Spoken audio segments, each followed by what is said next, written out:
Welcome to another episode of Ready Fire Aim podcast. Today I'm here with a good friend of mine, David Siegel. He's the founder of Redshift Labs. Also, he's been in the space, talking about websites, how to design them, how to build them, talking about AI since the mid 90s. David, it's great to see you. Thanks for being here. Hey, Thad. The first AI class I ever took, and this is true, is 1983 at Stanford. Stanford was doing AI in the 80s. There was Holy a smokes. the graduate AI class that I took and didn't understand any of. What did they dive in the 80s? What are they diving into in terms of AI? I was a computer science graduate student, and we had SAIL, Stanford Artificial Intelligence Lab. And this is kind of the beginning of machine learning. And like how the famous example they used is that the first day of the first class, the professor Genezareth got up and wrote on the board how to wreck a nice beach, and then he explained that was how to recognize speech, and Interesting. that it was hard, and that the speech recognizers in the early 80s got a lot of things wrong. But the question was, okay, how are we going to make it better? And that's kind of what AI was at that time. That's interesting because, I don't think about it a lot because it's so prevalent now, but I can remember the first time I went through a phone tree and it, instead of saying press one, it said press or say one. Say one, right? And so, yeah, and it's so prevalent now. I didn't think about that it kind of is artificial intelligence in a, very minimal way, I In suppose. the mid-90s, you could go to a software store, you might remember those, and buy a box that said Dragon Systems, and it had a little, headset, Yeah. and you could talk to your computer, and it got a lot wrong, but that was AI. Dragon, naturally speaking, was a software that I helped a law firm implement in the early 2000s. There you go. Yeah. Right. So that's not large language models, that's machine learning, and we've come a long way, but only because of the persistent step-by-step work of people since the '70s, right? Since the checkers program, which was written at Stanford, and the early chess programs and all this stuff was all just building on top of that. And one thing I want to explain, actually, I explain all the time, is that, and then we're not going to go too much into the technical details, but there's some kind of interesting things. Is that today's large language models are built on transformers, and all transformers do is predict the next word. Most people have heard this. They don't know exactly what that means. But Google, here's a fascinating example. Google has been completing people's sentences for more than 10 years in Gmail, right? Predicting the next word or a couple of words, right? That's very serious software they've been working on since before transformers, how to predict the next word.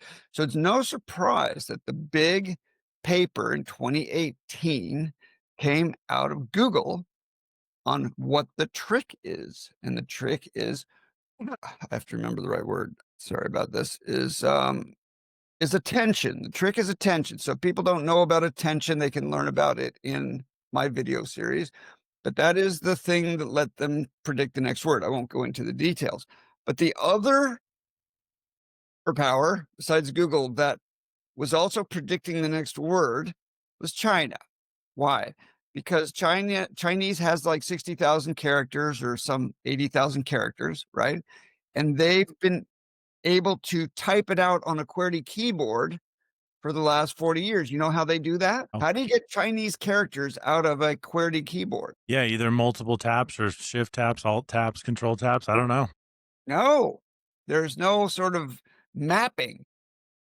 Hmm. That's not what's happening. No, what's happening is, and this is absolutely true, it's been going on for more than 40 years, is they type the sound of the word, uh, like, I don't know very many words. Uh, how do you say thank you? Sheshe, all right? All right, that's how you say it. So you type out SHE, you type the English version of how it sounds, of the sound of the character.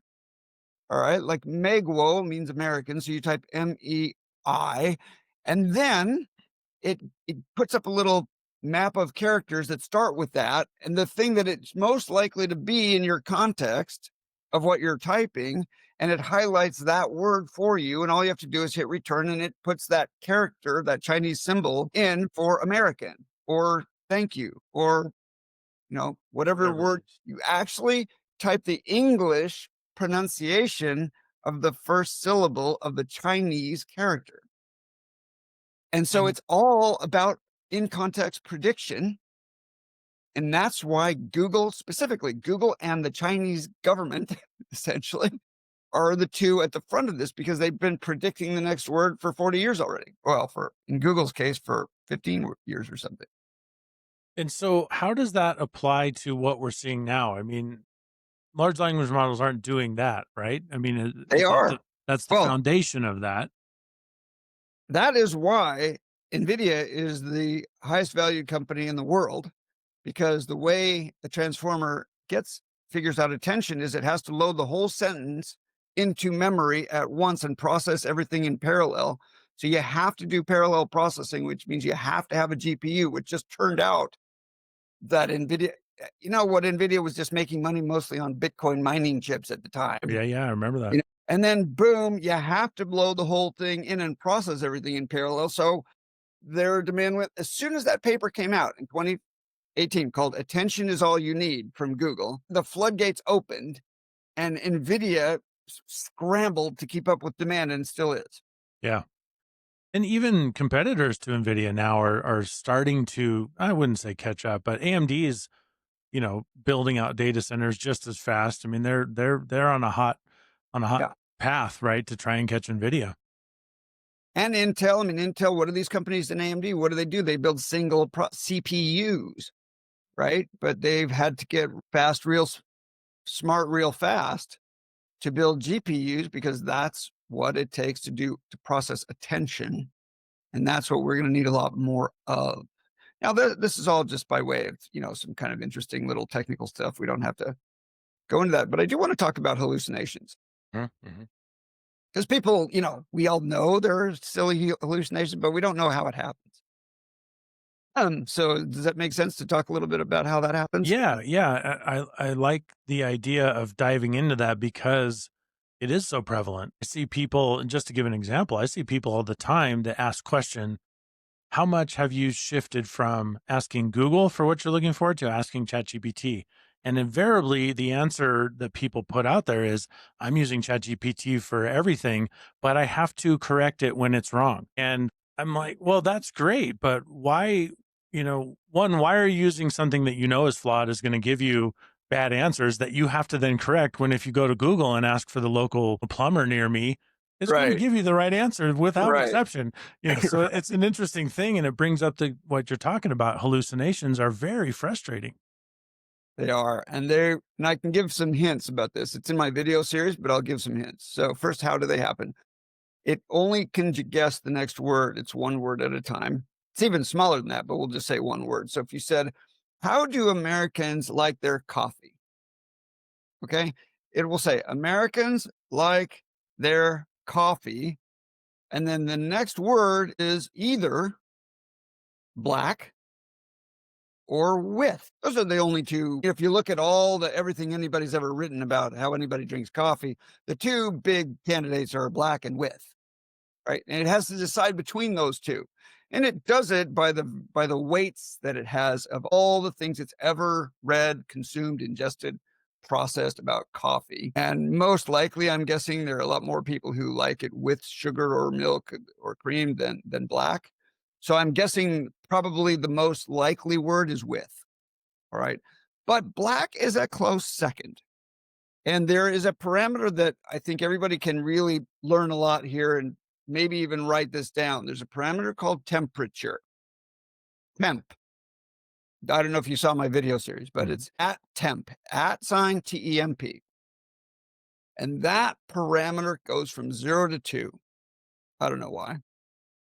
1 is where it's normally set. 0 means, so what it means is when you get to the choice of the next word, if it's 0, it means you must take the statistically most likely next word.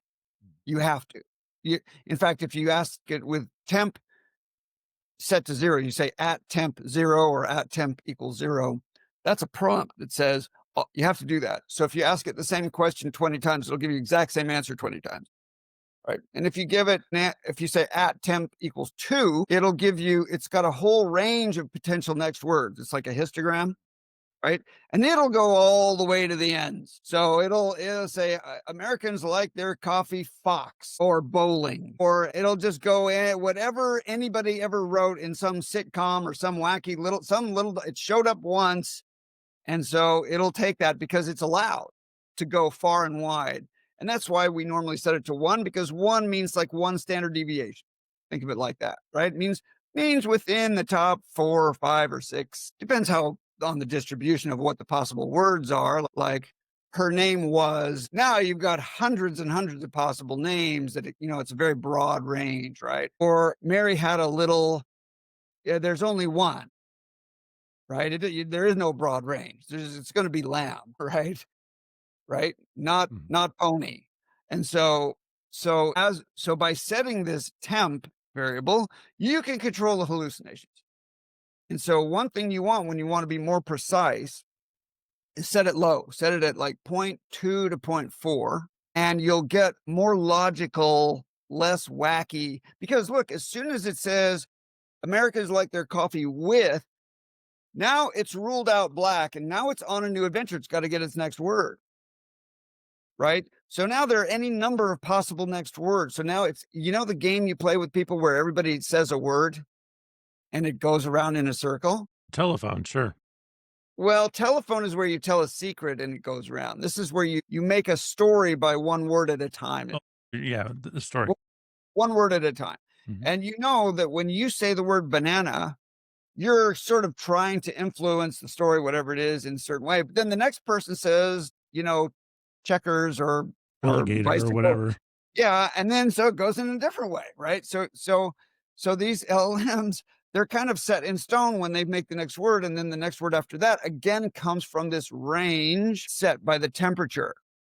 So you can imagine after 4, 5, 6 words, if the temperature is pretty high, you can get pretty far afield from where you were trying to start, right? And that is how they hallucinate pretty wildly when temp is high, and they will hallucinate much less when temp is low. What about the hallucinations where it makes assumptions? Like, let's say you haven't set a temperature, so the assumption is that temperature is 1. Yeah, And if you're not concise enough with your prompting, it will just make assumptions about what you right, want because it is expected to give an answer. The right. answer "I don't know" is not acceptable. That's right. And so if the temperature is 1, where does it come up with this kind of just, I don't know, I'm just going to assume and throw this in there.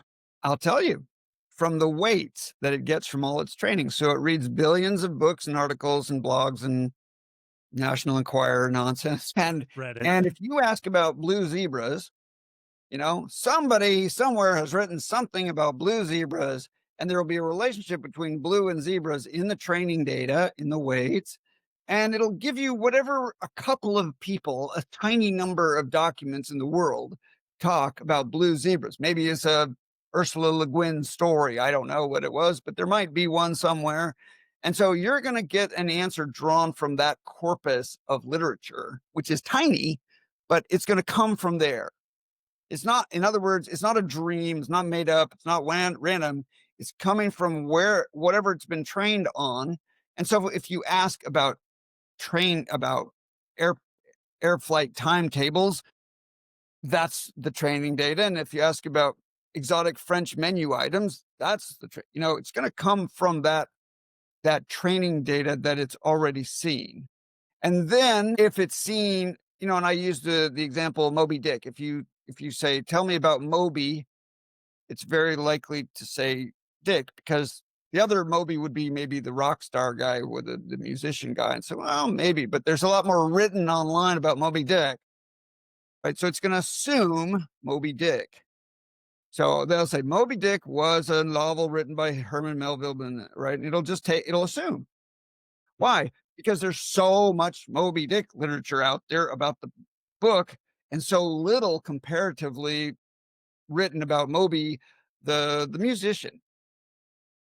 So that's where it comes from. It comes from the overwhelming weight of training data. So, how do we move the needle for LLMs from predictive models to reasoning and logic? And I guess maybe we start by what is the difference, if there is one? Let's do a thought experiment. Okay. And this is sort of more theoretical and less business practical, but it's fun. Let's suppose, do you have a favorite nonfiction article author? Maybe dead or alive, doesn't matter. Geez, yeah, I don't know. When I was a kid, I used to read Piers Anthony. He wrote a lot. Is Yeah, that nonfiction? yeah. No, nonfiction. I'm sorry, Nonfiction. nonfiction writer. Oh, geez.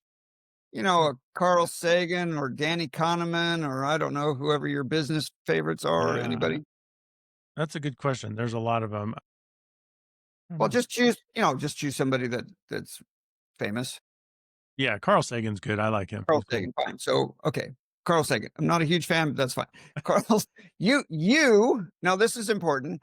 You get Carl Sagan on the phone. He's alive, and you have a fascinating conversation with him. It's it's inspiring. He's answering your questions. It's one on one. It's tete a tete. You can ask him sort of the deepest, darkest secrets. What do you anything you want to have this conversation. He's super smart, mostly. So you're that's like a big value add for you to be able to talk with him personally, right? And what is it? Just words, right? Now take the same thing, and again, choose your favorite author, everybody. I don't care. Now to have that same conversation with your favorite author by email or chat.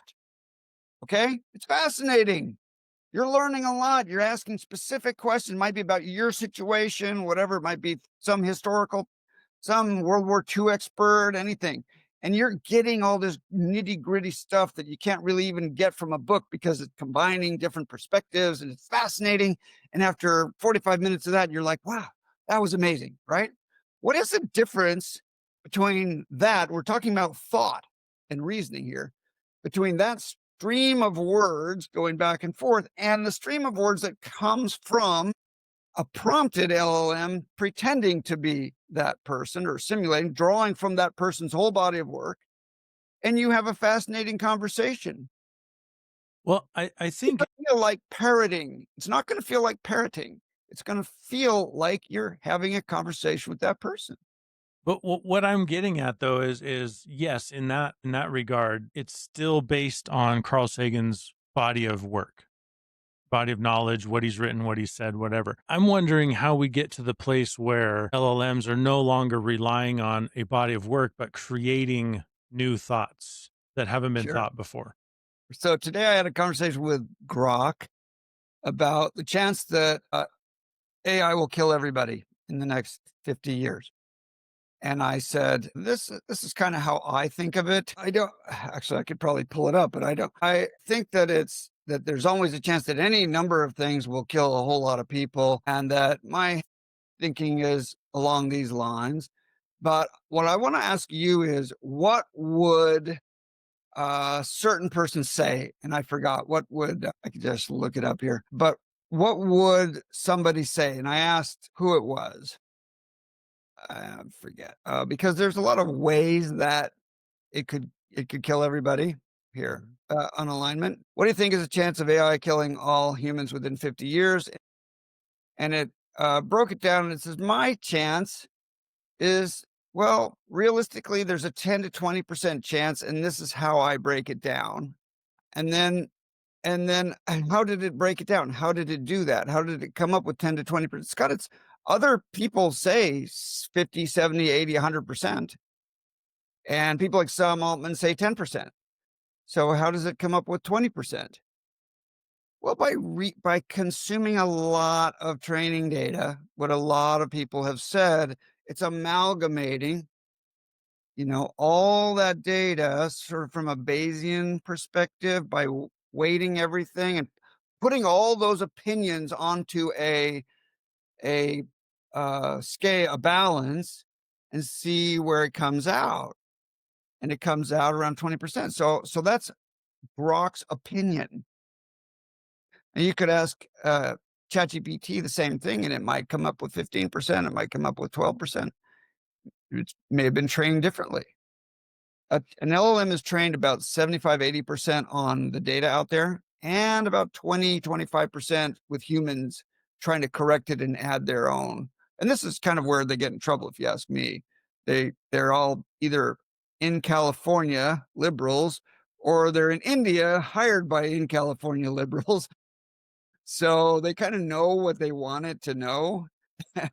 And different LLM companies will have a different approach. And I think if you really want hardcore logic and thinking, then I would go with Claude. I prefer Claude when I want really rigorous, but it's still just predicting the next word, although it sounds a lot like thought, in the same way that if you emailed Carl Sagan and got an answer, it would sound a lot like thought. I always ask, whenever I'm discussing an LLM, I say, at the end of it, I always say, what do you think? And the answer is pretty interesting. And getting better, right? I mean, it's changing a lot. It's not going from, well, here's an example. 18 months ago, 6 months ago, when you would ask ChatGPT, for example, or Claude for a thing, it would give you its answer, and that was it.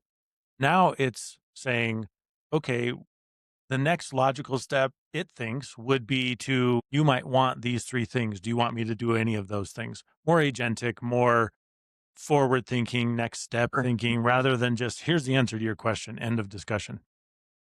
Now, one tactic that's happening, and you can prompt this, but they're starting to do it more behind the scenes, is they'll take multiple passes. And that's what thinking mode is, or deep research is. It'll take a first pass, and then it'll look at that and see if it has any hallucinations, see if it can get anything better, see if it can improve it. And you can even ask it. And I have this in a system prompt. I don't know if you have a system prompt.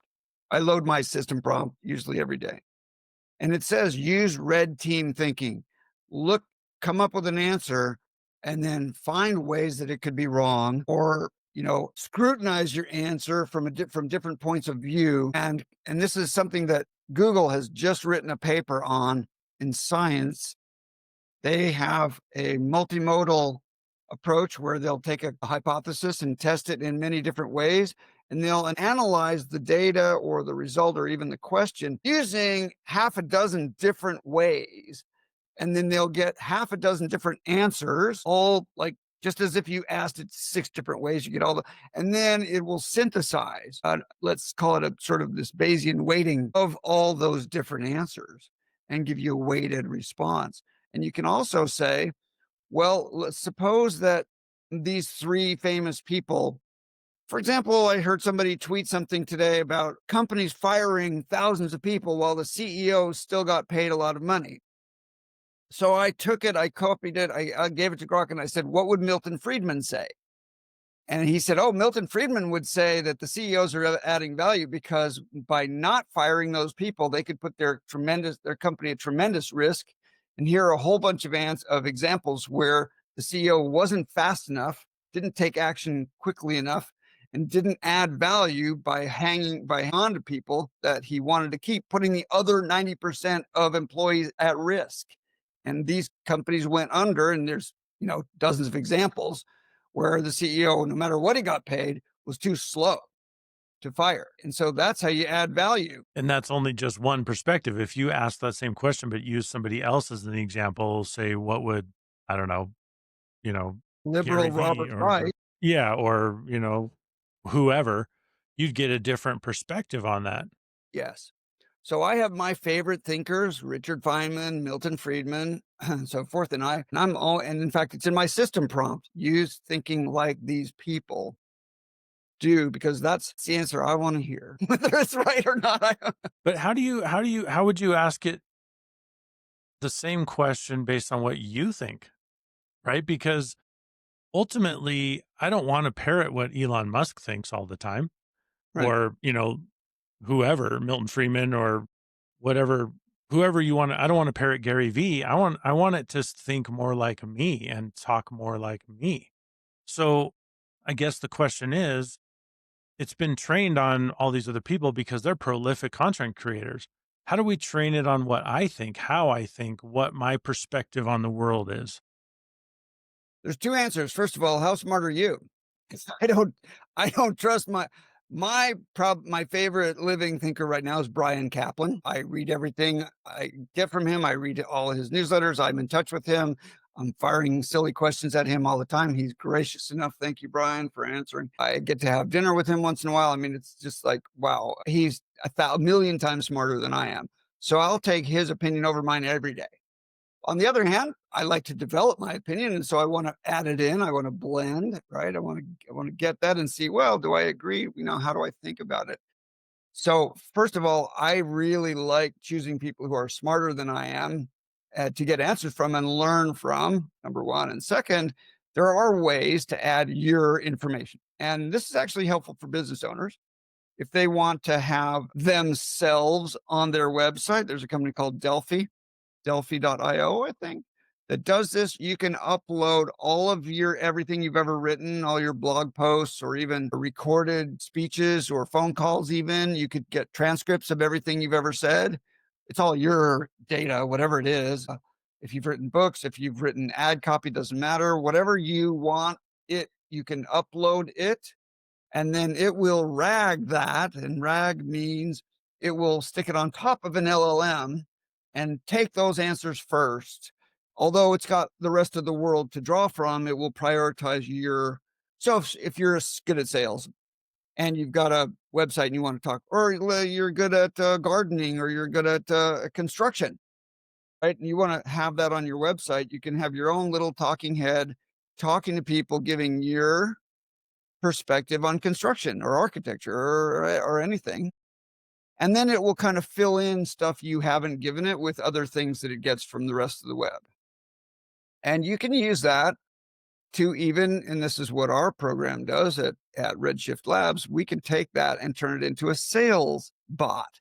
So it can be whatever your best salesperson does, it can sit on your website and give your thoughts, your content, and your sales approach, whatever it is, right to your customers coming to your site. And so that's one way, is this RAG concept, which puts your information first. I always rather have Richard Feynman's above mine. But yeah, if I wanted to sell my product on my site, I would have my data express things the way I want it.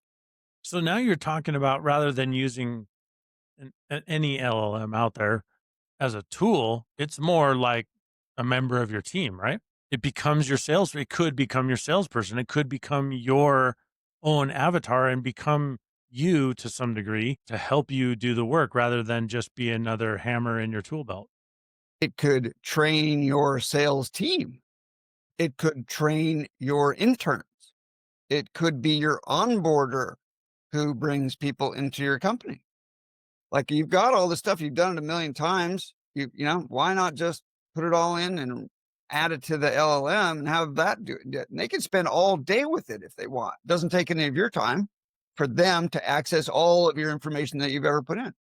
So I could have an agent just go watch every Chris Voss video out there and then Sure. say, "You are my new sales rep training. Here, guys, knock yourself out." Chris Voss, man. Tactical empathy. I mean, it's great. Or Cialdini, or whoever you like, all of them. You can just synthesize your own. Or let's say you got a law firm and you want to onboard new people. All right, well, here's all our 5,000 cases from the last 30 years. Here's everything we've ever written. Here's all our notes. I mean, here's like 3 terabytes of data. Boom. And now you can say, now let's have a training progression for people coming into the company. And you could write that, and then they could just ask, and it could just pull out information from cases that were 30 years ago or whatever. Sure. This is how we do things at this company. Boom. It just can do that all day. Do you think that's pretty agentic, right? That you're creating an agent there. It's not just a chat bot. It's not That's just right. a workflow. What is the next? I like asking theoretical questions, and you're a guy that's been on the bleeding edge of technology for quite some time. What's Sure. after agents? Where do we go from here? Right? Because All agents are right. all the rage right now. But I'm thinking, what are you thinking is next? So it turns out I wrote a book about what's next in 2010. It's this book right here. And it's funny because you're going to see it says semantic web. Nobody knows what the semantic web is because it didn't happen because Google killed it. But there were a couple hundred of us trying to make it happen. And the semantic web was based on really understanding the meaning of words in a machine sense so that machines could make sense of all the crap that we put up out there. And it didn't work. What happened was Google came along and used their technology to sort of AI machine learning make sense of the world as it was. This is called unstructured data. And so I wrote this book to try to get people to understand how different the world would be when we actually understood what we meant instead of having to guess and miss each other because we're having human conversations that aren't very, if you're, for example, just a good example is a truck moving from Italy to Sweden goes across 6 borders, right? Every one of those borders has forms to fill out and rules and regs and what's in there and how much does it weigh and what's it worth and what are the taxes and what are the duties and right. And that whole thing, if in English and with forms on paper, adds up to, $10,000 worth of just overhead cost just to get a truck, 300 miles across Europe, right? Whereas if it were all semantic, it would just flow. The systems would just, there'd be a green light. You just move through, you get charged whatever you're supposed to be charged, and there would be no friction, Red tape. right? No red tape. That whole system, all those systems would be embedded. For example, if you're trucking wine across the country, you can have sensors on every bottle, and so if the temperature goes up a certain amount, then that would be reported to the buyer, right? And so you wouldn't take any chances anymore on, your cargo or your, whatever being out of line because it goes right to the buyer would know it, right? So you'd change. So the reason the book is called Pull is that if you did made everything smart, you would change the business from all businesses from pushing the supply chain to pulling. And this is in 2010. And I used the example at that time. There were very few, but the example is music. Music was dominated by the record labels, and they would work with bands that they wanted for months to put out an album. And then the album would come to Tower Records, if you remember Oh, yeah. the Tower Record shopping experience. And that was the supply chain. You'd go there and there'd be music and posters and things on the end caps trying to get you to buy them, right? That was most businesses, but music switched first. And so it just became pull, it just became on demand, and it was in your little device that you could hear, download. It became uh what's the word? Uh turn from atom Decentralized. turn from atom to bits, right? It became, what's the word? Dematerialized. Yeah. Yeah. Dematerialized so that it just became, and when that happened, it switched the delivery mode from pushing to pulling. So now I wrote this book saying, industry, wake up, do this, and get ahead. And it didn't happen. But You're seeing it now, start to happen more now. now we have a full reset. That's why my video series is called Reset. And I think it's now time for most businesses to go this way. And we could just use the example of movies or even video games. You should be able to, if you like a movie, let's say The Fugitive with, Harrison Ford, one of my Harrison Ford, favorites, sure. right? Okay, but I don't want Harrison Ford. I want Billy Crystal, or I want Brad Pitt, or I want Jane somebody, or my favorite person. Make that movie with all these different people, and I want it on my screen in 10 minutes. And it'll make the next frame, one frame at a time, and give you that movie on demand. And it could easily be a one-off. And we've already got AI music that is it's not a DJ. It just plays sounds, notes that are pleasing to you. And you can adjust it with a couple different sliders. And all this music is original all the time. It's So, just coming to you because that's what you like. so there's a transition period I see there, right? Because we're familiar with Harrison Ford or Morgan Freeman or Leonardo DiCaprio or whoever. And I want Star Wars with Kurt Russell instead of Harrison Ford. I can see that. But what about you see and you mentioned the music industry, the power shift, right? The power left the record labels.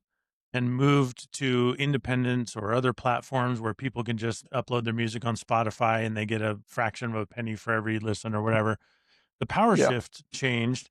But in the movie industry and other entertainment industries where somebody's likeness has traditionally been so important, if AI can now create a likeness of somebody you've never heard of, never seen, never thought of, it's not a movie star in the traditional sense. And yet I want to create a new movie, but I don't even know who, certain generations may not know who Charlie Chaplin was, for example. Right. So they wouldn't even say, hey, make Star Wars with Charlie Chaplin, make Spaceballs with Charlie Chaplin instead of Mel Brooks.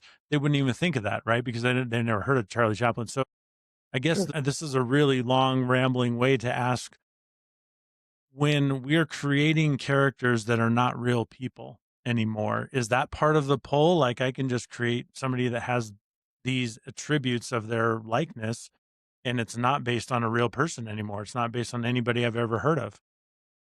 Assuming you're willing to pay for it, yes.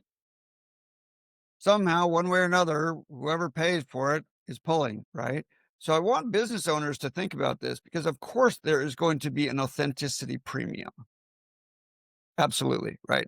So you will pay to, concerts in person have been on the rise for 15 years, and they will continue to be on the rise because concerts in person is an authentic experience, and people will pay for that, right? But, recorded stuff, my God, it's just gonna be a, you know, commodity, and you can have it the way you want it, and I want business owners to think of how can your customers have it the way they want it?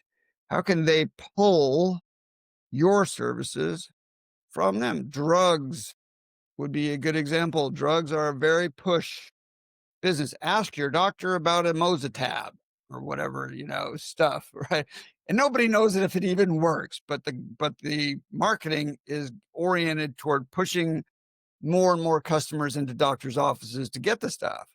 And so whatever business you're in, and we could work on a couple of examples, but many service businesses are not as pull as they think. For example, if you're a law firm, you're only going to do a fairly narrow range of things. You're not, if you're doing corporate law, you're not doing divorce, you're not doing, other things. You're sort of staying, and that tends to get standardized and a little bit less customized because to really truly customize it would be very expensive and a lot of cognitive work. So it's just easier to slot our clients into buckets that we've already used. You productize everything.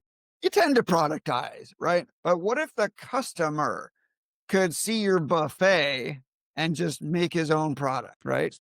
So if we're not pushing and the customers are pulling because they're the ones with the money, they're the ones that are buying, how do they even know that I exist? Well, And I'm leading you. I want to, yeah, I'm leading you into the idea that you posit, and I agree with you that websites and apps are dinosaurs. So yeah. how are customers going to know about us? What we even could do for them? So this is the agentic economy, which I've written about. So at redshiftlabs.io, you can read my AI essay on the agentic economy. Essentially, I I wrote about that right here. What happens when the machines do the selling and the buying and the selling. And right now we're seeing that. We're seeing people shopping from their AI LLM interface. And OpenAI wants lots of that. So they've already done deals with Stripe and PayPal and everybody. And Amazon stuff is going to show up in your not browser, but in your LLM interface. You're going to ask your LLM to do the comparison, not Amazon's search engine, your search engine. It may show you things that aren't at Amazon.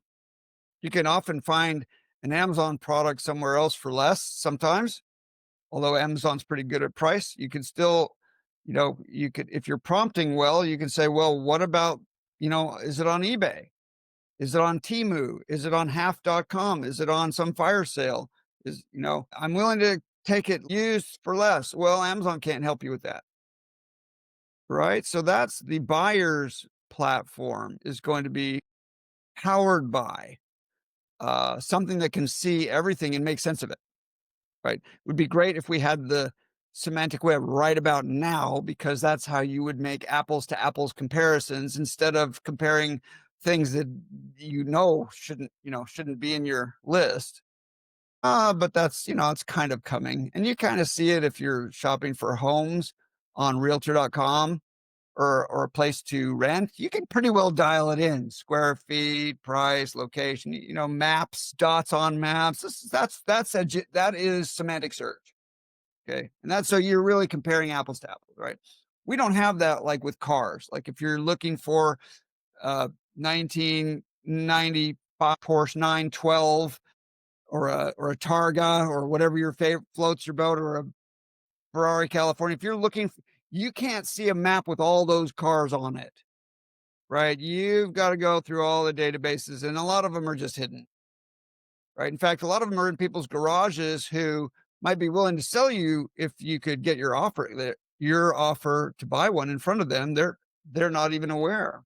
So there's all this hidden value that is hard to discover. And it's clear that LLMs and AI, essentially a smart tool that can access lots of data, will help you do that, right? No longer will you go to Amazon and type in vacuum blender. Why? Because you want to draw from the whole world of vacuum blenders, right? So now the question is, and this is conversation we've had before, and I think it's important: what do companies do as a response? Yeah, that was my next question, right? Is okay, so Amazon.com goes away. Amazon's app on my phone goes away. There's no longer a need for the website or the app. Now Amazon is just a database that the LLMs have access to, right? Also a monster pick, pack, and ship and delivery infrastructure that Amazon may not even care. As long as their data is flowing, their people are buying their products. What do they care? They don't care as long as you're picking your stuff from Amazon. As long as they win the offer race, they don't care whether you got that from their website or from an LLM. That's fine with them. So Amazon's fine with all this. What's important is that the buyer benefits, because he'll see that same thing offered somewhere else for less that he can't see on Amazon. You give a product review at Amazon. First of all, you don't own that data. Amazon owns all the reviews. And you can't leave a link outside Amazon to where you can get this cheaper. You can only leave an inside Amazon. I mean, it's a pretty controlled environment, right? So we want to have the response from companies be not what we're doing now, which is the next evolution of SEO. What is SEO? It's gaming the system to try to, put whatever keywords work. It doesn't matter. What matters is that you get on the front page of Google. Does that fit your product or your offer? Well, it doesn't really matter. We'll take the click anyway, because we can maybe try to convert them to whatever some other. So we could put decoys into our text. It doesn't matter, right? So that's gaming the system. And the next gaming the system is AIO. So shall we talk about that? You want to explain that? Yeah, like generative optimization, AI optimization, those kinds of things. Absolutely. That's the next question is, if I no longer have a website, I no longer have an app, where does ChatGPT or Anthropic or whatever, where do they get my data? How do I make sure that when somebody says I need a vacuum blender, that I am the first option that ChatGPT offers them? Okay, let's back up and go to this intermediate phase we're entering now called AIO, which many agencies are selling. Oh, we'll get you optimized, and just like the search engines, we're now AI experts. And so we'll make sure that your service or product shows up in an AI search. Well, how do they do that? Right. Well, the answer is they plant lots of words on the watering holes that LLMs prefer. So LLMs are, number one, they're trained and finished training. GPT-5 was finished training back in June, or even May, and then they test it for 2 months and then they release it. But it's memory. You probably heard, well, according to my training data, my last of March 2020, like if you tell it Charlie Kirk is dead, it will say, no, Charlie Kirk is just fine. And you say, no, go look. Right. Oh, geez, things have happened since I got trained. And so where does it go to look for that? Well, it looks on Reddit, looks on Wikipedia, looks on a bunch of big news sites, Reuters, looks at news feeds. So it's got High like authority. Yeah. 20 preferred places that it's going to go look because it's not going to say, I don't know, give me an hour and a half and I'll get back to you. Going to, Right. going to try to do it in 10 or 20 seconds. And those top 20 places is where these agencies are trying to help salt keywords and links that come back to your company. Again, gaming the system, whatever it takes to stick Reddit content up. Obviously, Reddit is just on fire with this fire hose of slop, trying to get people's backlinks set up inside of Reddit according to some keywords that people may or may type into an LLM. So this is the wacky period we're in now, right? Now what's next? What's next, if you ask me, that's already pretty much failing because that's just an arms race that is leading down the drain. Okay, that's a race down the drain.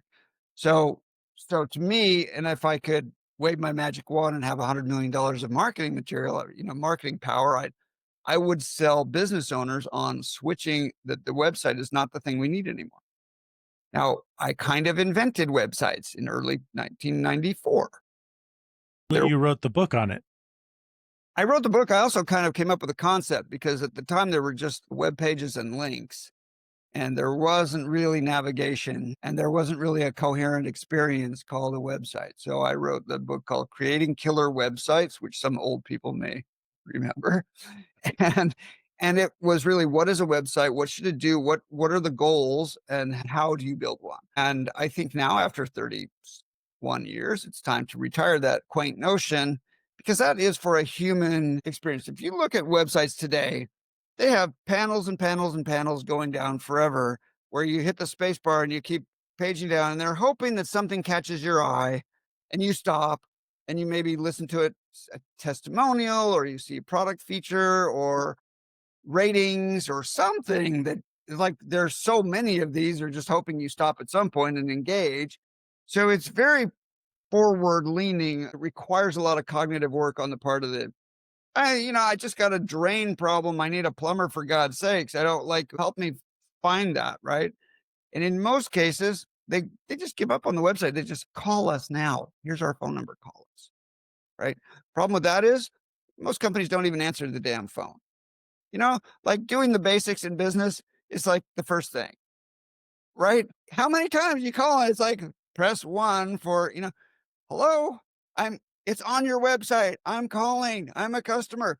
No. So I think we need to now that's just too much work to make people find the nugget in the rubble of your website that pertains to them. Because you're splattering all this stuff that's for everybody and hoping somebody catches something. So you want, for a lawyer, a person has a particular problem. He doesn't want to see all these case studies of everybody else's problem. He's got his problem. So instead, and Elon Musk said this in his conversation with Joe Rogan last week, we will have no websites. We will have data plus AI. I've essentially been writing that for 15 years. Data plus AI is what will replace the websites, because you can just ask it a question and get what's right for you and have it do the work. That's why we use LLMs, right? We want it to do the work. How many times you're using an LLM, it gives you a list and say, no, make that more compact, make one per line, separate them by this. It does it. You don't have to do any of that, right? Make the AI have the data come to you. So to pull, websites are the wrong thing.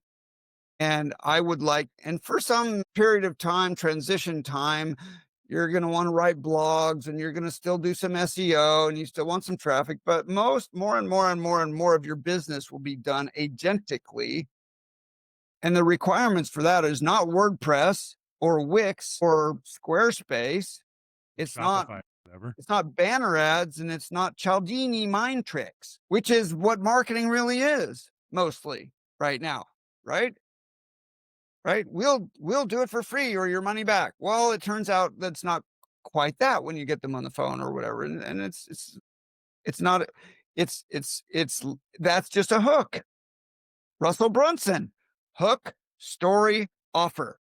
I was going to say hook, line, sinker.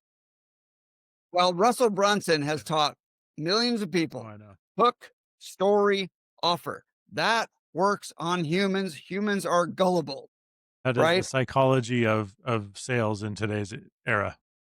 And that go back to Zig Ziglar. You know, what's your pain?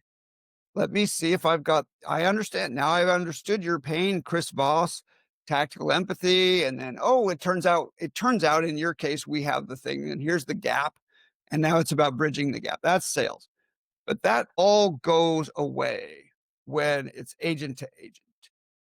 And this is really what my book is about. It's about the world of offers, because you go to market with an offer, and that's the only thing that the customer's LLM cares about. It sees right through your word choices and your mind tricks and your fancy turn of phrase and your celebrity endorsements. Doesn't give a shit about any of that. It just wants to compare your offer with the next person's offer. So it sounds like this is becoming a race to the bottom. If it's only going to be about price and my offer, why and the AI doesn't care Oh, race to the top. that Because it's not. Look, we all know the company with the best marketing wins, not the company with the best product. It's all about the other guys they have a worse product, but they have better marketing, right? It but might if total nonsense. marketing is only about price and if the consumer is only cared about price, right? If Oh all things no. being equal, like you made the example earlier, Amazon may or may not have the best price, and the LLM will tell you that because I can't say that on Amazon's reviews, right? So if somebody says, "Well, that's great, I can get the same product somewhere else cheaper," where is that? That's the race to the bottom. So that's what I'm getting at is if the better marketing is not the price, how do we get the LLMs to do the marketing for us? Let me reframe this, because I use the word offer, the best offer, not the best price. An offer is many things. Okay. On eBay, for example, I've been on eBay for 15 years. I'm very active. I have learned that you always, if anything has any expense to it, you always include shipping. Shipping is included in the price because people want it now. Buy it now, shipping included. Like, what is it? How much do I have to pay to get it here in the next few days? Right? Especially something critical or where it's business, they want it now. Right. And Amazon has figured this out. That's why so many people want Prime. Prime is part of the offer, a big part of the offer. Delivery, reliability, it's integrity of the product, it's not damaged. You know, how the whole offer, and you can return it, right? There are many aspects to an offer. And in many cases, for bigger or for things like services, they can be negotiated, right? So comparing those offers head to head turns out to be multivariate. You know, there are different trade-offs. So for the given user who says, you know, I've got to have it in 48 hours. Oh, well, that slices off all these other offers. Oh, I'm willing to wait a couple weeks if I could just get the cheapest one that doesn't arrive broken and isn't the cheap, like this is the world of offers that I've written about and sort of wrote a book about and want people to understand. What makes the race to the top is your offer. It may be your guarantee. Any number of things could make the difference to your audience. And there's a bunch of people you could sell the same thing to that you don't care about that much because they're the bottom fishers or they're the chronic complainers. You'd actually rather not sell that product to certain people, right? And this is the agentic negotiation that will help keep you always maximizing your values. And this is capitalism, this is capitalism, right? Getting the best value and cutting out all the fluff so that two buyers can meet, exchange, and say, thank you both. Like, thank you for your money. Thank you for the product or service. This is a good trade, right? Mhm. And so sort of in economic terms, what we want to do is reduce the dead loss, the dead weight loss. in economic terms, the tax, the friction, the wrong thing, the sending back, the returns, etc. In fact, Amazon's offer is go ahead, return it to Whole Foods where you're going to spend $74 anyway. And we know that. Please return the thing. We'd love that. Right? Yeah. That's part of the offer. No problem. Yeah, that's why they made deals with Kohl's and the UPS store and everybody else. Just walk it. You don't even need to repackage it. Just drop the We'll product scan off. it. We'll handle it. That is part of the offer. So everyone needs to rethink his offer, not rethink his marketing, which I say is a race to the top. How many times have you sort of bought the marketing and the product falls, doesn't really meet the expectations that the marketing set, right? Great marketing, lousy deal. Would I buy from them again? No. Really good marketing, really not a very satisfying product or service. Yeah, I mean, you see it all the time. If you watch, I watch a lot of sports, right? College, professional, whatever, across multiple disciplines. But you see a Budweiser in whether it's Bud Light, whatever, every commercial break. They have a massive marketing machine. Is their beer the best beer? Not in my opinion. Right. So another really good example is gyms. Gyms gear up and sell 80% of their entire year in the first 6 weeks of the year. Why? Because, New Year, New Year's resolutions and so forth. 80% of those people who buy a full year never show up once. What's the name of it? February 19th is the whatever. There's a name for it. And that is the date that like some astronomically high percentage of all New Year's resolutions are quit by. It's like quitting day or something like that. That's right. Yeah. Right. Right. So they want to sell you a great deal on a 1-year membership. And believe it or not, something around 70-80% of all gym memberships are sold in these 6 weeks. They never show up, but you know what? They're back next January for the same deal. Right. That is marketing. And Right. the That gym is doesn't genius care if you marketing. don't come the rest of the year. In fact, you could go in January and see that it's a hustling, bustling place. People are working out. It's great, good energy, good music. Yahoo! Okay, let's sign up. Come back in March. Crickets. Crickets. Yeah. It's That's when you want to costume, start. You have all the machines to yourself.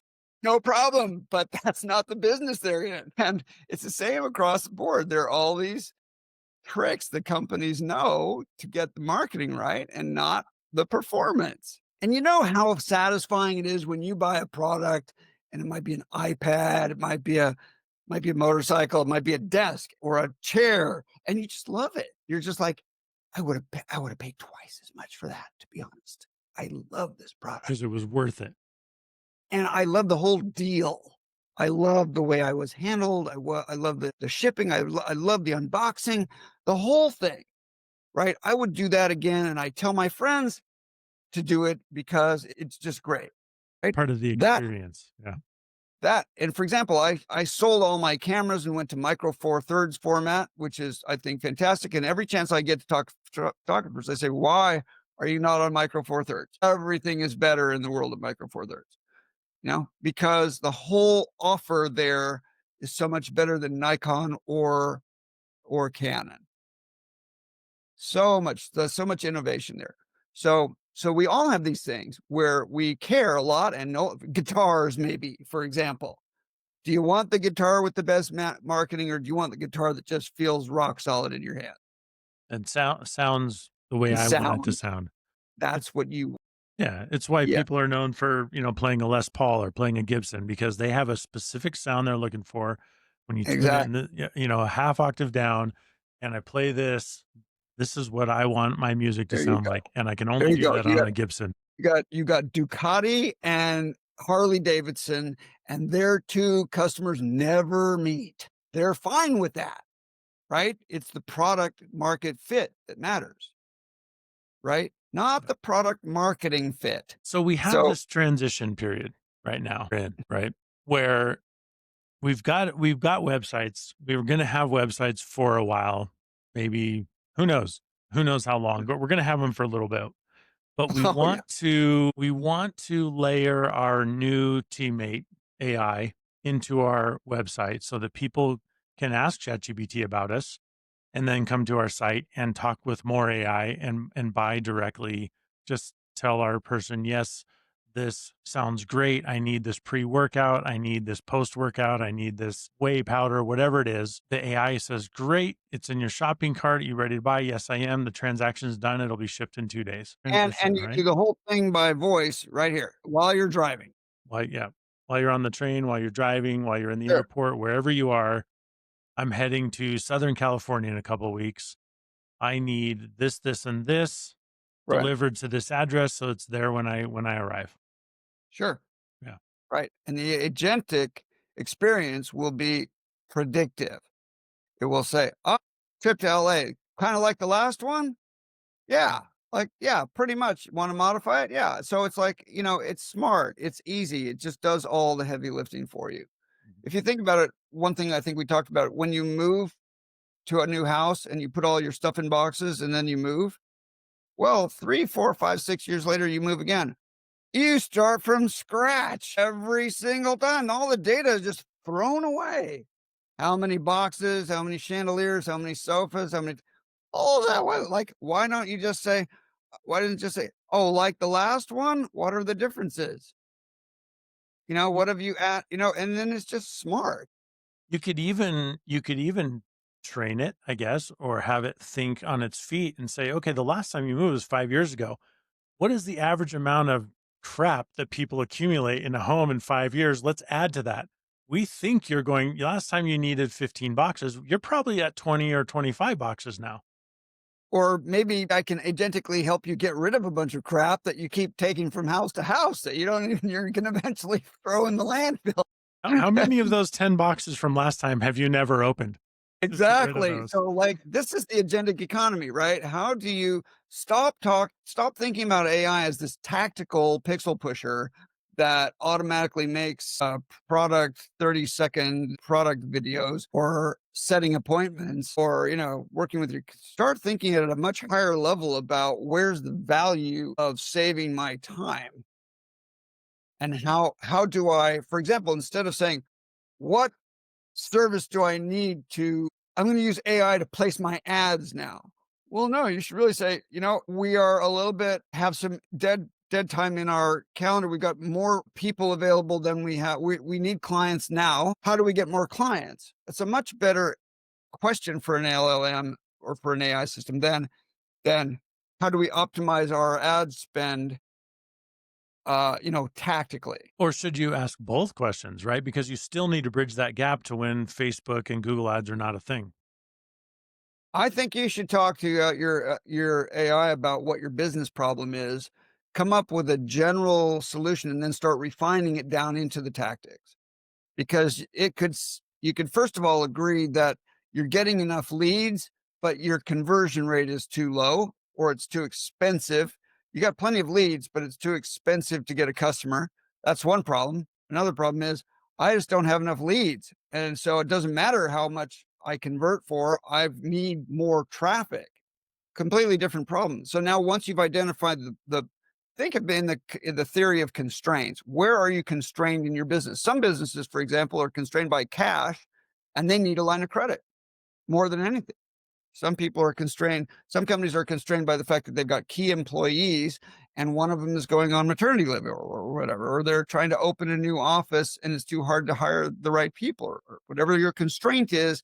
That's where you need to focus. And that's the high level conversation you should start with an AI, an LLM even, and then come up with a plan and then break it down into the tech.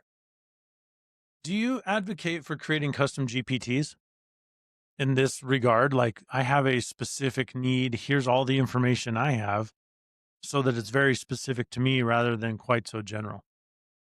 Okay, so as far as I'm concerned, that's a prompt. And if you just need that prompt every single day because you're running a museum or whatever, and you're always doing it because you always need that prompt to do so much heavy lifting, then you could easily make an LLM out of it. And then it's kind of pre prompted all the time and you don't have to do that. Other times, it's nice to be able to change. Or I start a new window, I'll start a new tab with a fresh version of GPT and put a different prompt in there for a different reason. And so now I've got a couple tabs where I'm doing different lines of reasoning and thought. So it's kind of like if it's a time saver, yes, but the prompt essentially does that. Now, if you have to include a whole lot of data in that, then that's really RAG, right? That's what is RAG? I just wrote it down. It's retrieval augmented generation. And that's where you get all your stuff together in a certain format because it just you can't just throw it in willy-nilly. A good example that my partner Alan has shown me is when you get all your stuff together over the last 20 years and it's all your content, some of it actually conflicts and it doesn't know. You've got to actually dive into that and try to help it make sense and pre-process it. So then when you upload it, then it will use that as your preferred answer. So I think of RAG as a bit more of a business trick that's got more power to it than making it a separate element. Yeah, it's an interesting point. Context is a huge topic in AI right now. Gemini's got a 2 million, context window, or Claude has a, 3 million or whatever it is. But how big of a context do you really need when the bigger it is, the more outdated the furthest back context is? And do you really want it to remember all that and use it? Because that was from last month and everything's changed today. I put that in the prompt. I'm always telling my son is always saying, I can't get anything out of GPT. Yeah, because you're not prompting right. No, it's just an idiot. No, you're not prompting right. Come on. Up your prompt, level up your prompting skills. And then, and then there's other ways above that if it's really a large amount of data or so. And prompting, I feel, needs to be less important as we move through this AI race, right? If we're going to expect ultra widespread adoption of AI for everyday people to solve everyday problems in their life, we can't all be prompt experts. We don't have time That's for right. that. That's I right. have to go to my other job and do what I do that has nothing to do with AI. Maybe I'm working in the trades, whatever. So, do you see that changing in the near future, or does there have to be a tectonic shift to get away from prompting? No, this is a problem everyone knows about, and there's not much memory, so it forgets. If it could just remember everything it's ever done with you, that would help, right? And one thing that really helps with GPT, as opposed to most of them, you could say, let's start a new project. This project is, getting my son into college, or well, college isn't going to exist. College is irrelevant. Let's start a new project called I need my son to find a job or whatever. Then in the context of your son finding a job, you've got all this stuff and it can try to remember that, but the companies know that learning more and remembering more in that context is going to be critical for people to be able to make sense, for normal people who are not prompt engineers. Right, and so we're working on, and I'm just trying to get the name of it, there's a new paper out called, nested learning, and nested learning does more or less what your brain does when you think you go to France and you speak French. Okay, well, so there's a part of your brain that speaks French. So you sort of switch modes, right? Or when you're at your engineering job, you're in engineering mode. And so it tries to compartmentalize and remember those things. So when you're back in that mode, it's not mixing it up with all the other, babysitting stuff that you just had to, or whatever, figure out. It's kind of got these compartments that you have mentally and can keep them reinforced and remember stuff that you did 3 weeks ago with them, right? So that's a big part of it. And eventually, like you say, prompting will more or less go away because it will essentially guess better, right? It'll try to stay ahead of you. And then it wants feedback. So no, no, I'm not actually not looking for a new car. I'm looking for a used car. Okay, okay, now, well, I'll remember that, or there, if I get the right deal and it's used or whatever. Okay, I understand. Or, whatever, the house has to be in this neighborhood. All right. And then it tries, it's kind of like a lot of things. It'll, like at Amazon and Google, they'll try some things that are outside your reference frame because they notice and they learn that a lot of people actually, I hadn't thought of that. Well, actually, yeah, I didn't state that explicitly, but a vacation in Hawaii. Okay. Yeah, I hadn't thought of it, but that might work. Or I was looking for this book, but you're recommending this book. Uh-huh. Okay. So they know that there's peripheral stuff that you don't say explicitly that is still valuable, right? And also, it's gonna get feedback when you say, "No, no, no, no, don't do that anymore." You know, that is more the level of prompting I think that more, regular lay people will use. Kind of this fine-tuning over time so it gets to know you better, and your needs, and your schedule, and what you did before, and your last trip to Los Angeles. Is this like it? No, this isn't like my last trip to Los Angeles was a business trip. This is a trip to Disneyland with my kids.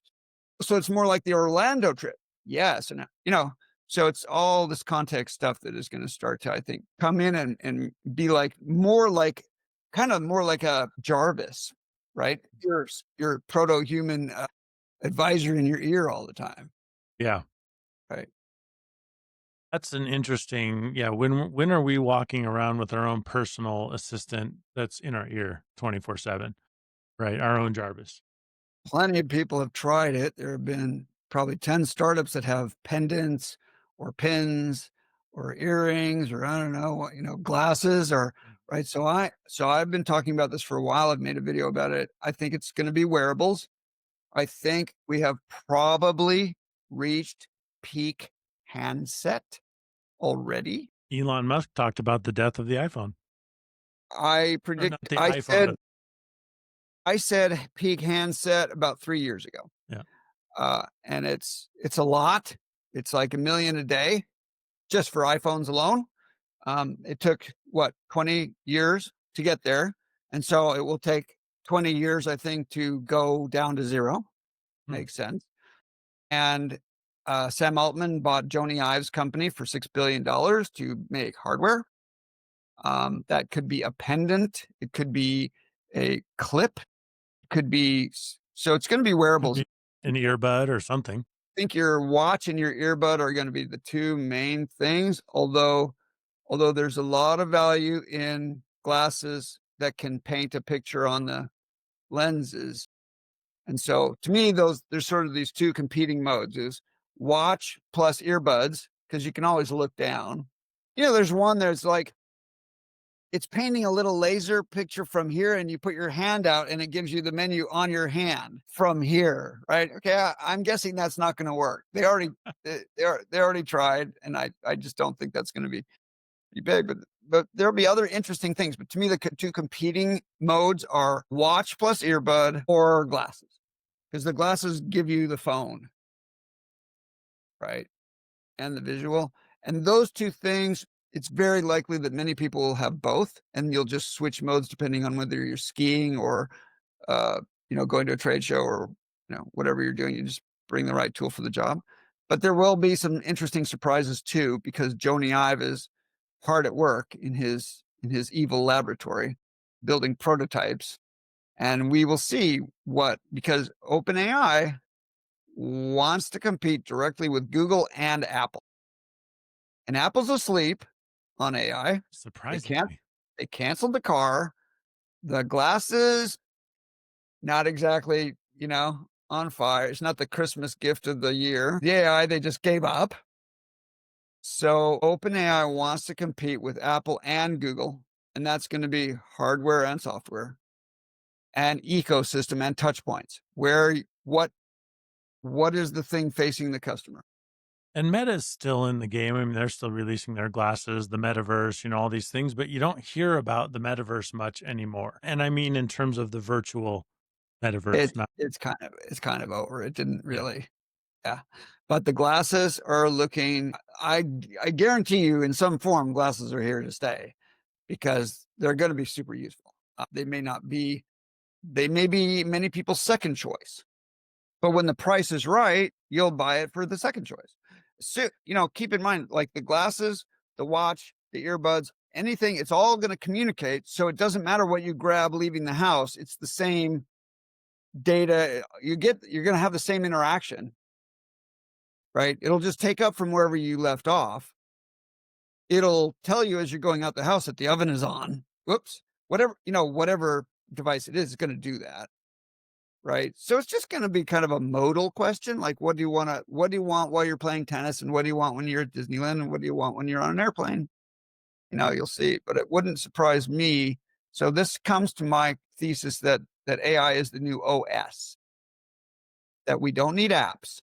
And that is something we haven't talked about, but I have said for 20 years that apps are traps. And the last thing we need are more apps. And we don't need all the front office apps, the CRMs and the sales, all the sales apps that everybody buys and the predictive stuff. We want it, but we don't need an app for that. Because why? Because apps you have to set up from the beginning every time. You have to put in your information every time. You have to put in your credit card if it's something you're going to be subscribing to. How many apps on your phone have your credit card and your payment method and your account information? Like, apps don't share information between apps, right? Apps are traps. What we want is ecosystems of services that can all work and layer together, and you call whatever you need at the time you need it. Right. We're getting, and that could be, and I predict it will be what replaces Apple, Mac OS, iOS, and Windows. I think you come back in 10 years and most of that will be gone. And most of the stuff that Oracle makes, or that even Adobe maybe makes, or these big software companies that have a lot of products make, because each of those is an individual environment, whereas what you really want is just layers to layer in and add what the piece that fits in for what you need, that is part of an ecosystem. So you're building a building, or you're making an airplane, or you're designing a new car. All these things are really ecosystems, and not, oh, let me get the $5,000 software and fire that up and see what plugins they have. I think that will all go away, and it will just be more of this seamless. You know what I need to do now? I need to do some testing on the car that I just drove. I want to do some road testing, or some aerodynamic testing, or some market testing, and the modules will just come in to do that. Right? There'll be a market for that. When you talk about ecosystem, that to me that lends itself to the idea of OpenAI, Anthropic, just Google being these giant AI companies, and there is no more software and hardware companies that are small. Yeah. And it's just, you're just part of the Google ecosystem now. There is, I don't need a laptop anymore. I don't need any of these I don't need my smartphone anymore. I'm either with Google and theirs, or I'm with OpenAI and theirs, and that's it. And I'm not going to, I don't see a cross, because they're not going to want to, they're competing, right? For their ecosystem. Yeah. And that gets to, this book is about standards. Can't make it so that there's interchange. And I'll give you my favorite example about standards is GSM. When we had phone systems in the United States, and it was either you're in Verizon's network or you're in AT&T's network. This is in the 90s. Yeah. That's it. You could see on the map. They had the map, and you could see the coverage. And you go, oh, well, I have a home in North Dakota, so I have to stay with AT&T, or I've got. Then in Europe, imagine in Europe, that was impossible, right? At the very beginning, they had a couple telcos tried to do the map of Europe where the company did everything. But then someone got the idea to set up GSM. What is GSM? It's an open standard where anybody can put up a tower anywhere, hook it to the network, and it's a little bit like crypto mining, get their own, economics for their tower. Private equity companies or venture firms or investors could just put up towers. Like wherever the need is. It's a lot like crypto mining, like wherever the highest paying location is for a tower, people would put one up. And that filled in the map pretty quickly, so that now all the services use GSM, and it's one kind of chip. And you can now change telcos easily, because they're not giving you the infrastructure. They're just giving you the service on top of the infrastructure. About the offer. It's about the offer. And why? Now let's just apply that to Starlink. What's the disaster of Starlink? Does Starlink work? Sure, it works. If anybody wants to compete with Starlink, what do they have to do? Throw 3,000 birds into some other slightly different orbit level just to compete with Starlink. We're back to Verizon and AT&T. Like, why isn't Starlink a protocol? Anybody can put one up there wherever it goes. There's a coordination system, right? It's just like with one, there's a coordination system. You got to plug into the ecosystem and put your own. If you see a gap, if you see an opportunity, throw one up there and collect the rent. I know that Elon Musk is generally speaking for open source and he's against, copywriting and trademarking everything. And, he doesn't want to be in that. Is He is says that Starlink anyway. is Starlink open source? I haven't heard that it is No, it's closed. Oh, closed source. you can your Starlink is a system and it is not a protocol. He You even said I think he said this, or maybe it was Jack Dorsey said 8, 9 years ago that I think it was Jack Dorsey. He said Twitter should never have been a company, it should have been a protocol. Just like HTTP. Anybody should have been able to just tweet, or like SMS. Anybody should have just been able to just set, just like HTML.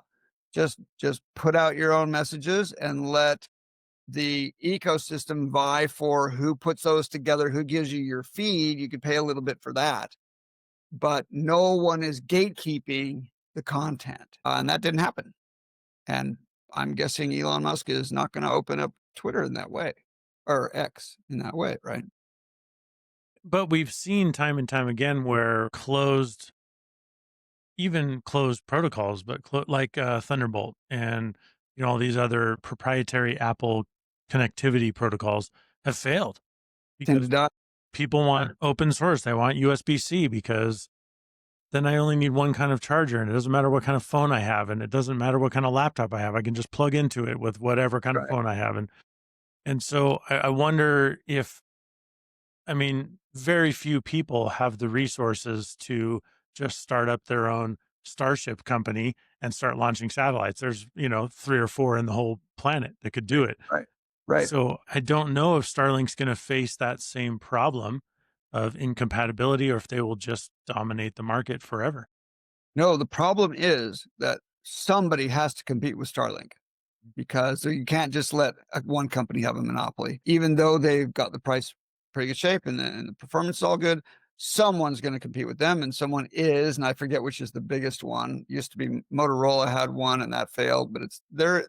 I forget which one. I don't know the name on the top of my tongue, but that company or that group or consortium is going to put their own 3,000 birds in the air at a different level, and there's gonna be a ton more space junk. Let's hope they don't manage to crash into anything, because they're going 17,000 miles an hour difference in case they happen to be going the opposite direction. That's a 17,000 mile an hour impact. Let's hope that they coordinate all that. That's still just 2 companies, and that never could have worked in Europe. That's the GSM thing is such a great example for the world, and unfortunately hasn't inspired that many other, for example, the home listing homes on the realtor, that's the multi-list. Is that proprietary? Let me tell you, that No, is yeah, their it's crazy. own formats. They govern that with so much gusto that you're only going to get it by renting it, right? Yeah. God forbid you should put your own home description on your own website and try to sell your own house. Can't have that. You got to have None it of that. professional. None of that. We're going to keep that deadweight cost as big an area of the graph as we can get it. Well, the same could be said for AI in general, right? OpenAI was supposed to be an open source thing at the very, very beginning, and it's no longer. Anthropic's not, Gemini's not, Copilot's not. So, will we run into the same issues there where there's just no competition? Yeah, fortunately, the competition is monster, and it's just going to be like electricity if the compute and electricity and power companies can catch up. And they will. I predict they will. I just don't think we're just going to be that resource constrained. Why? Because there's an opportunity for entrepreneurs everywhere in power and chips. So okay, there's a lag, but it will fill. And so then it's more or less a commodity, and commodity companies make good bit money, and there's lots of innovation they can do on top. So I love the competition. I love that I go to Claude when I have, like, if I have to write a contract, do I call a lawyer? No, I call Claude. Claude, I do my always work with Claude on my contracts, and then I take the final contract to GPT-5, and I ask it to look at that for omissions and errors, and then when that's done, I go back to Claude, and it says, "Oh, good job. That actually came out better. I'm happy with that. I would tweak these," and then I'll go to my partner, and he and I will, finally look for any little things we might want Still to got add. But that human in the loop. no more lawyers, right? And I'm not saying don't, by the way, because sometimes a lawyer is worth his weight in gold, and screwing around with LLMs is not the way to do certain business transactions for sure. But they're going to get better and better. And this is where you can train an LLM. If someone could, there's some legal services online that are less expensive, like a lot. Get legal advice for $25 for 20 minutes. I don't know. There's several of these that are more automated, and they could make their own LLM. And essentially, this is called pre-training. Yeah. They could just load a ton of legal, and I think it's been done already, but it's still pretty premium product. But it's really just a website that says, we solve most legal problems. Right now, that doesn't mean we'll fix your divorce or your merger, because that's a business problem. But once the parties know what they want, we'll give you the legal implementation of it, and that's a custom LLM. For contracts and agreements and things like that, yes, I see that coming pretty soon. For court and, legal precedent setting, I don't see LLMs taking that over very soon. Maybe at some point, but it's so much based on interpretation and somebody's arguments, and the judge seeing the interpretation the way that this guy presented it makes more sense to the judge than that guy's interpretation. We're probably still a ways from that, and the powers that be probably don't want to let go of that kind of power. When will the judge be an LLM? Yeah, I don't see the people in power letting go of the judges being a person that they control.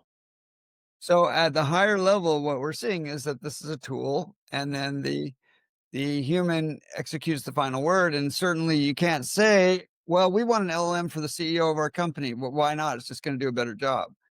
But we've seen that in medical diagnostics, and this is just a general average that I got from Peter, from what's his name, Peter, the tech guy.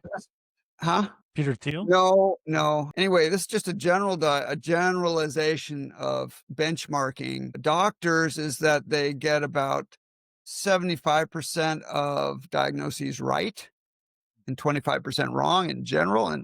And then they get with AI, they get about 78% using AI as a tool. And then the AI alone gets about 96% all by itself. It doesn't have the human exercising its own, Egos and bias and influence from pharmaceuticals and whatever else. Yeah, thinking it knows best, right? So I think we're going to see a lot more of that, and I can imagine that a CEO or even a board could be outperformed by some future, software system. The AI CEO. That's the next big thing. No, it isn't. But the AI CMO or COO. I mean, look, the only thing a COO should do anywhere is work his way out of a job. Yeah, Is implement to more AI. replace everything he does with software and take a nice little salary and go to the beach, or become COO for 5 companies, because then he's got 5 softwares that he can make real money. Yeah. But the C-level stuff is cool, and it's of course still hallucinating, and it's not really ready, but it's 80% of the way there. It's getting there more and more every day. For C-level, it kind of is. You can also find many examples of how humans have screwed up so badly that they have tanked a company. And the list just goes on and on. Just one C-level person making really one strong bad decision is all you need. So again, you don't have to be a perfect driver. You just have to be better than most humans, which happened a couple of years ago in self-driving. The AI only has to be better than you. And that's not a very high bar. I say that for myself too. Am I a great driver? No. It's like the adage that, if 2 people are being chased by a bear, do I have to be faster Right. than the bear? No, I just have to be No. faster than the other person. Right. And Elon has said that a bunch of people have paid for self-driving but don't use it. And they're on a big campaign to get them to use it because it just saves lives at this point. Well, and they It's need just the training data. better. They need more data. I used it religiously when I had a Tesla all the time, but it would make lots of mistakes. Oh, And, really? I bought a Tesla in 2019. So I was Mhm. not a real early adopter, but, the early of the really good full self driving. Okay. And I could get on the freeway in Orange County in Irvine, and this was in the middle of COVID, so there was not as much traffic, but I could get there and it would drive me straight to downtown Los Angeles, 35 miles away, and make very few mistakes. But when Mhm. it got off the freeway, it started making a lot of mistakes and people would turn it off, and they Right. need people to keep it on to make the mistakes to learn. They've got to have the data. And now the tables have really turned. Now you will make more mistakes than the FSD. Now, that doesn't mean it's perfect, but it's you're safer with it driving than you drive. Yeah, people make mistakes too. So the idea that, well, it's going to make mistakes. Well, there's 10,000 accidents a day in my All state the time. alone, So Exactly. yeah, yeah. Right. So I think that the most important advice I can give business owners is to get on this train because it is getting close. Not and I don't like to use the word replacing employees because not only is it your best marketing person, it's probably also your best personal doctor and psychiatrist and can optimize your production line and can figure out your shipping, it can do all that stuff. So why is it replacing an employee? It's just that you just need to arm yourself because sometimes people will become much more productive using it as a tool, and sometimes you can get rid of the people. And that's going to continue to shift. So be on top of it so you don't get cut by the blade. And you do fire people early and you do retrain or hire other people to stay ahead. And you've got to be within a pretty narrow window here, Thad, because if you're too much of a lagger or even too much in front, you can waste money both ways, right? Enough to put your company at risk if it's not a big company, right? So you need to look, and I'm actually a big fan of AI. I just talked to them this morning. Great group of people. I'm just joining as a coach. AI Academy, ashacademy.com.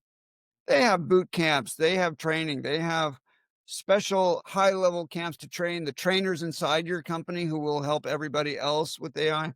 They have low level boot camps on writing and creating agents. It's not a advertisement for them. There are others, but I recommend you get on this stuff because at different levels you have different needs, and almost everyone is better off with than without some form of help. And the longer you wait, the further behind you are. There's a lot of statistics out there talking about AI implementation and the failure rates and all these kinds of things. That's going to happen with any new thing that comes out, but AI is moving so fast that you can recover from those missteps even more quickly. Not the cost is coming down, so it's not costing you as much to try an implementation. The speed at which you can do a new implementation is exponentially faster. So there's really no reason to wait and just see because we don't even know what's going to happen in the next 18 months. So get on board now, get some things implemented, start making your business more efficient, serve your customers better, get your offer dialed in, use AI now and adapt as it comes rather than just waiting to see what happens. Let me give you a good example. Not everybody in every company should be a prompt engineer, but every company needs a very good prompt engineer who can help everybody else as a resource.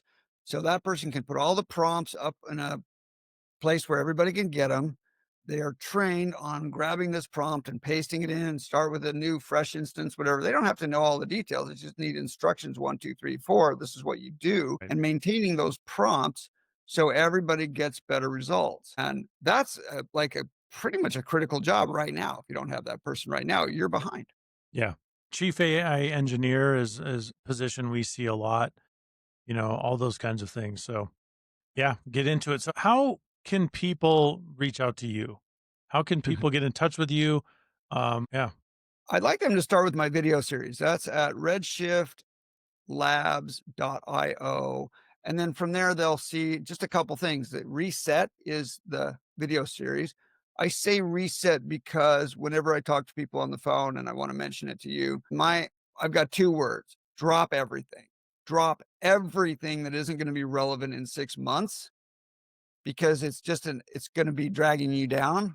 It's going to be a white elephant. and get early on dropping. And don't plan much more than 6 months. Nobody can plan more than 6 months now, right? 6 months is now your window. Is any You've got people who are attached to their products, projects, and the budget that they've this annual budget that's your 6 month, it's usually annual, that shows up for this project.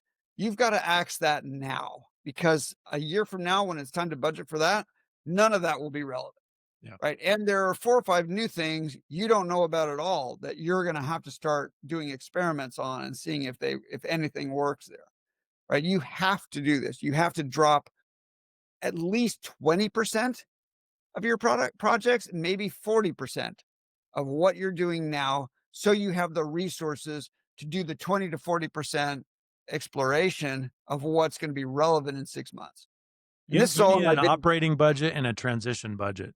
Yeah. Well, the transition budget may be going for the next 10 years. As they say things will never go as slowly as they're going now. Isn't that the truth? And have we Right. seen that?